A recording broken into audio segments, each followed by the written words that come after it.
लेकिन international pressure है, उसका भी तो ख्याल रखना पड़ेगा सरकार को। इंटरनेशनल प्रेशर पैदा करने की ताकत आज हिंदुस्तान में 100 करोड़ का देश है। पूरी दुनिया पे प्रेशर हम पैदा कर सकते हैं जी। कोई हम पर कैसे प्रेशर पैदा करे? ये उल्टी गंगा क्यों चली, मैं हैरान हूं जी।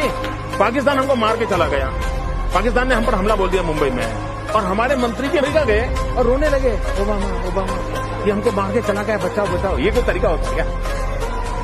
पड़ोसी मार के चला जाओ और अमेरिका जाते हो? अरे पाकिस्तान जाओ ना।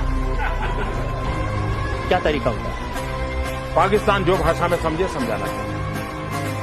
वही तो मैं आपसे समझने की वही तो मैं कह रहा हूं, पाकिस्तान जो भाषा में समझे वो समझाना चाहिए। हिंदू ये किसी पंथ संप्रदाय का नाम नहीं है, किसी एक प्रांत का उपजाया अपना शब्द नहीं है, किसी एक जाति की बपौती नहीं है, किसी एक भाषा का पुरस्कार करने वाला शब्द नहीं है। यह इन सब विशिष्ट पहचानों को कायम स्वीकृत व सम्मानित रखते हुए भारत भक्ति के तथा मनुष्यता की संस्कृति के विशाल प्रांगण में सबको बसाने वाला, सबको जोड़ने वाला शब्द है। इस शब्द पर किसी को आपत्ति हो सकती है। आशय अगर समान है मन में, तो दूसरे शब्द का उपयोग करने पर हमको कोई आपत्ति नहीं, परंतु इस देश के एकात्मता के व सुरक्षा के हित में इस हिंदू शब्द को आग्रह पूर्वक अपनाकर उसके स्थानीय से लेकर तो वैश्विक तक, हिंदू शब्द अपना स्थानीय शब्द भी है, वो हम सबको, भारत के लोगों को लागू होता है, लेकिन हिंदू शब्द ऐसा है जिसमें विश्व मानवता का भी अंतर्भाव हो सकता है। और इसलिए इन सब अर्थों को मन में, कल्पना में रखकर संघ चलता है।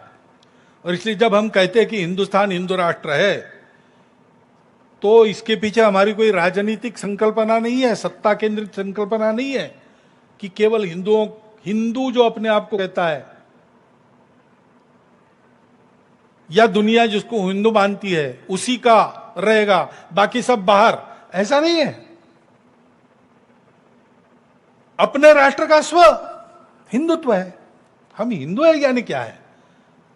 यह एकमात्र बात है सारे विश्व की विविधताओं का पूर्ण स्वीकार और सम्मान।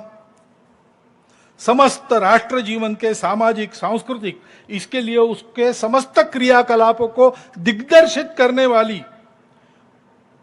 करने वाले मूल्यों का व उनकी व्यक्तिगत, पारिवारिक, व्यावसायिक और सामाजिक जीवन में अभिव्यक्ति का नाम हिंदू इस शब्द से निर्देशित होता है। कौन है ये ओवैसी? इसके वालिद का नाम क्या था? इसके दादा का नाम क्या था? इसके दादा का नाम रिजवी था। रजाकारों की फौज हिंदुस्तान की फौज से लड़ने के लिए किसने बनाई थी? इसके वालिद सलाउद्दीन ओवैसी, दंगाई। जो लोगों ने हैदराबाद को पाकिस्तान में मिलाने के लिए 1 लाख रजाकारों की फौज बनाई, उसके वारिस भारत की पार्लियामेंट में खड़े होकर के हिंदुओं पे एहसान कर रहे हैं कि हम नहीं गए, हम तो यहीं रह गए। भाई चले जाते, हम कह रहे तो हमारे लिए मुसीबत खत्म हो जाती। आपने यहां रह के एहसान नहीं किया, यहां रह करके जो बचे कुचे मुसलमान थे उनमें फिर जहर भर दिया आपने।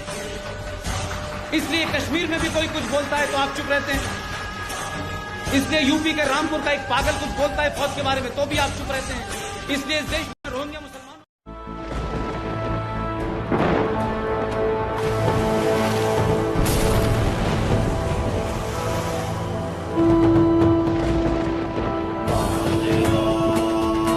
अपार शक्ति के साथ बड़ा उत्तरदायित्व भी आता है। शक्ति और उत्तरदायित्व के सही संतुलन से ही जीवन चलता है। नतमोत्याची नाकामध्ये गए अंबा, छत्रपती शिवाजी महाराज की सवारी।